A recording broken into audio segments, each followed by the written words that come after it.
Hello again, beautiful artists and art enthusiasts. Lovely to see your virtual face again, although of course I can't really see you. But this is quite a different video than my usual art content. I'm going to be discussing what it's really like to be an art teacher. So this is going to be more of a chatty style video, and it will include details that you on the other side of the teaching and learning might not hear about. My name is Ellie, an art teacher living in Melbourne, Australia, and I usually share art tips and tutorials to get you creating in the majority of my other videos. So I teach art as well as media, which is an art in itself, at a university. I actually teach the last 2 years of secondary school, and as you might call it, high school, where the university that I work, it has a small program that caters for these year levels. This is the only place that I have worked as a teacher, and I've been employed there for now 3 years. There's so much to discuss and show you that I'm going to split this up into 2 videos.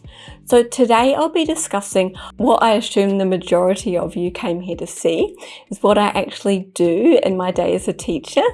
So kind of a day in the life. And then I've got another 3 topics that I'm going to cover. One I'll discuss today and the other 2 in the next video. These are for who might be thinking of becoming an art teacher or who already might be studying or training to be a teacher. So this is what you need to know to be an art teacher or teacher in general. I'll talk about important traits that you need to learn and do, and I'll also talk about the highlights and lowlights of this career type. Please start by making sure that you like this video and give me a big thumbs up, and subscribe to get notified for the next continuation video of this one and for more art content to come. So to start off this little day in the life, I will talk to you quickly about my background and what inspired me to become a teacher. My inspiration to become a teacher comes from when I was going through a tough time during my last couple of years at high school. I was having issues at home and getting bullied at school, so art and photography were just such a great outlet for me to escape from this. In particular, my photography teacher allowed me to stay after school and lunchtimes in the darkroom so that I could work on my class project, and I was able to get away physically and mentally from the things happening at that time. My art and photography teachers were also so encouraging, and it just gave me the inspiration in my own art and to one day be able to teach, maybe to be able to teach and help others with their own art themselves. It actually took me 10 or so years since leaving school, so when I was in my late 20s, to actually get the courage to go to university and to get my teaching degree, while also studying an art degree at the same time so that I could teach the subject. Before that, I worked in the financial industry that I had built my way up in, but I felt so bored, lost, and felt like that I had no purpose aside from helping large corporations make more money. So I'm definitely the type of person who enjoys working independently and having the responsibility of what I need to get done on a daily basis. It is although important to have other colleagues that you can talk to regularly to share ideas, experiences, and vent when you're having a bad day. It is also others who actually teach themselves that really understand what you're going through and they know what it's like to have the type of responsibilities that you have. So my normal day, it looks really different now compared to the beginning of the year and previously, but here's a little snapshot of what it looks like. So firstly, I log into the online system that we have an hour or so before my first online learning session to reply to any emails, send emails to students. Often I might be chasing up some outstanding work or to do any quick admin tasks that I may not have finished from the day before. So 15 minutes before the online class starts, I open any digital materials that I need to go through. from content that I've planned previously. I'll also go through any textbook content that I intend to discuss and make available any digital tasks that I need the students to complete. So then I'll start the class, and most often, of course, on time to set a good example. So we have a specific program within the university online system where the students will see my face via video. And the system also has a digital whiteboard. I can share my screen, show them digital files from my computer. I can also put them into small remote groups and do polls and surveys with them. So there's quite a lot of cool features there. The class time goes for an hour and 50 minutes, where I usually spend about 40 to 50 minutes speaking and having a discussion with the students. So to begin, I always do a recap from our last lesson and mix up my approach to this. So it might be having a student speak about the work that they completed, I'm having a group discussion, doing a fun Kahoot quiz, things like that. Then we will begin new content. So at the moment in art, they need to create a huge folio that is a progression towards a final artwork, which they also have to finish in a limited amount of time. So during this particular course content, I break down the lessons to focus on a particular technique or set of content that they need to learn in that time frame.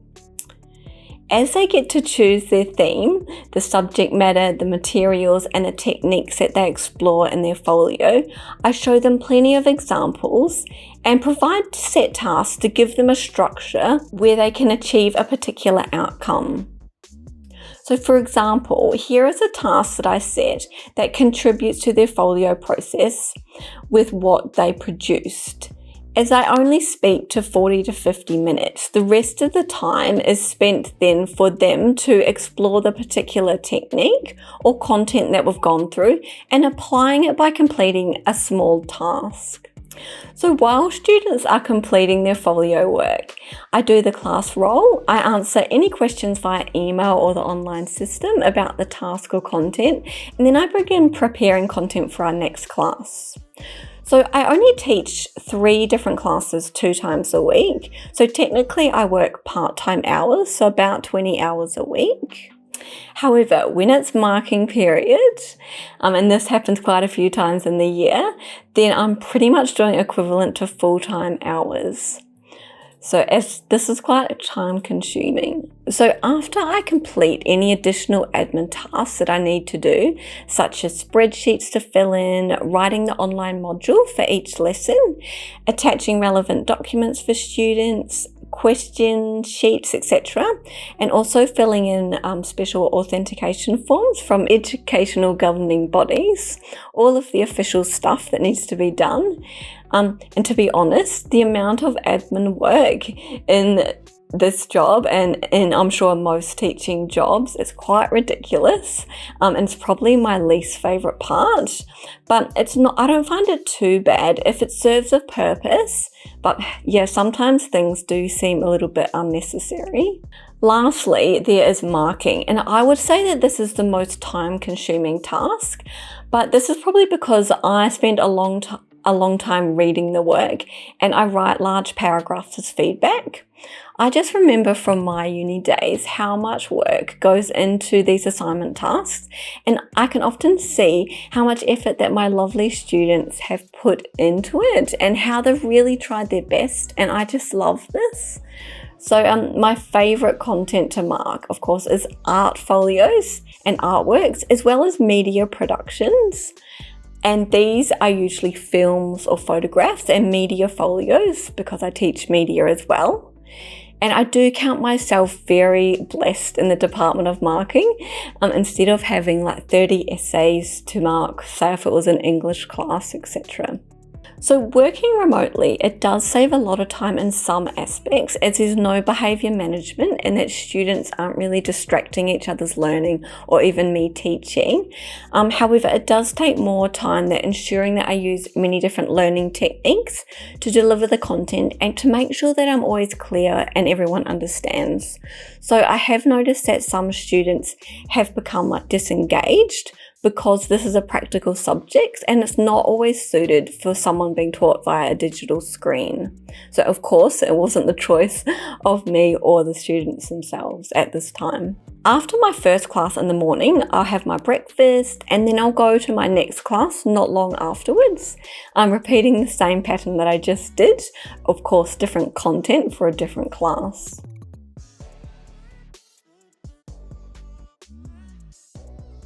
So now I'm going to discuss with you what you need to know if you want to become an art teacher or a teacher in general. And before going into this section, I do want to warn you that my thinking here gets pretty deep. So it's time for some really serious listening content. So when studying at university and doing a practical placement in schools, I found it so challenging having a mentor. So that's another teacher who helps you along your journey, and especially on the practical side of things. And this teacher also will assess you and mark you, and they really have an influence on your future, on whether or not you'll make it through the practical sessions or not. So especially when I found this challenging because you might have different values as the mentor teacher, and you might disagree on what is important as an educator. So I was lucky in the majority of my placements, I had an amazing mentor teacher who I get to actually have the honor of working with today. But I did also have a few other mentor teachers that I really clashed with, and I found this particularly challenging. Throughout this though, it did force me to be aware of and to understand many important things that I needed to know before I could become a role model to others. So the first thing that you need to know is you need to understand your own values and morals as a teacher and an individual, and realize that they may differ so much from your students. So it depending on their own background, their upbringing, and the influences around them. So for example, it's really important to me that students always hand their work in on time. And this is something that I always did myself as a student, and I always expect this of my own students. I believe that it's particularly important, this value, because it will help them get into good habits when they are entering the workforce, such as arriving to work on time, completing tasks by a deadline, time management, etc. The second thing you need to know is you need to know who you are as an individual. And this was one of the toughest areas that I had to go through because some of the trauma that I went through as a kid myself, and I really had to change my thinking and ideas about my identity and who I was as a valuable individual. So without knowing this about yourself, how are you supposed to model to young people integrity, courage, confidence, gratitude, empathy, and being self-aware if you can't do that for yourself? So confidence was a big area for me, and it took me so many years to be able to learn to believe in myself and my abilities. And I would say that also having a solid faith system, it was the backbone of enabling me to learn these things about myself. And thankfully, I also had some wonderful people in my life who helped me through this. So the last thing that you need to know is you need to know your purpose and intention for teaching, and why you want to teach art in particular, and why you want to be a teacher. Having a reason for long school holidays, it isn't really a thing, so there's no point doing it for that reason. So you're either marking, planning, or recovering from an exhausting semester. The money's also not that great, so personally I wouldn't recommend doing it for the money. So for me, I really need to have a reason that's fulfilling and always makes me smile after a long day of 8 to 10 hours standing on my feet and talking. So that's really important, that it has some value to me in my life, and that also I'm contributing to someone else's life as well. So because of the complexity of how I view my role and how it influences my intentions and why I want to teach art, the best way for me to explain it is through an artwork I made in my last year of university here. So it's a stained glass window, and I created it with a group of students that I taught. and it represents a holistic picture of my approach and the reasoning for why I want to teach. So firstly, and quite simply, art is my passion, and it brings me a lot of joy being able to share this passion with others who've chosen to learn about it. Visual images and the art of creating them are an expression and an outlet of feelings, emotions, experiences that give the creator the power to influence their own perception of art, as well as the meaning and the purpose of their art. It also gives the viewer power to reinterpret their own personal perceptions, ideas, values, and even their place within society. So I feel incredibly honoured to be able to share these subjects of choice, art and media, with my wonderful students. So now to the tree. So I'll start with the base of the tree, where the roots are embedded into my unique character and personal identity. This is very much a part of you when you teach art or any other subject. The roots are a mixture of my beliefs, values, perceptions, and internal tacit knowledge. So some of my values include honesty. This is really important to me. And so I do know when people are having me on. And I also really value acts of service. So this is when others do things to help me. And this really means a lot to me. And I also really value making a difference and helping others in return. The shapes around the tree here, they represent society and external influences, and what I'm endeavouring to contribute towards educating my students and growing this type of tree within them. These geometric shapes highlight relevant and current issues that I believe are important, so democracy, social justice, cultural diversity, acceptance for ourselves, for others, and for society in general. Being a critical and creative thinker, the opportunity to achieve, equity, being understanding and considerate of others, and inclusivity. I've chosen 4 teaching approaches, and in education they call it pedagogical approaches, where the branches that divert off to represent each one. So these all interconnect at the top to form the treetop. To give you a bit of information about each one, I'm not going to discuss these in details as I don't want to bore you too much, but if you are really interested in these, I've put some links in the description box below for you to check out. So the first one's transformative learning, where external and internal factors within the students create the leaves around this approach. So next is constructivism, and this is where the leaves are the approaches such as scaffolded learning and Vygotsky's ZDP, so zone of proximal development, to bridge the gap between current and new concepts. So education students, you probably know what I'm referring to here. So this way students have the opportunity to create their own knowledge, be accountable and responsible as well. Collaboration is the next branch. We're learning from each other, trust, honesty, dependability, developing interpersonal skills, social interaction skills, and engagement are the leaves that stem from this branch. Lastly is inquiry-based learning.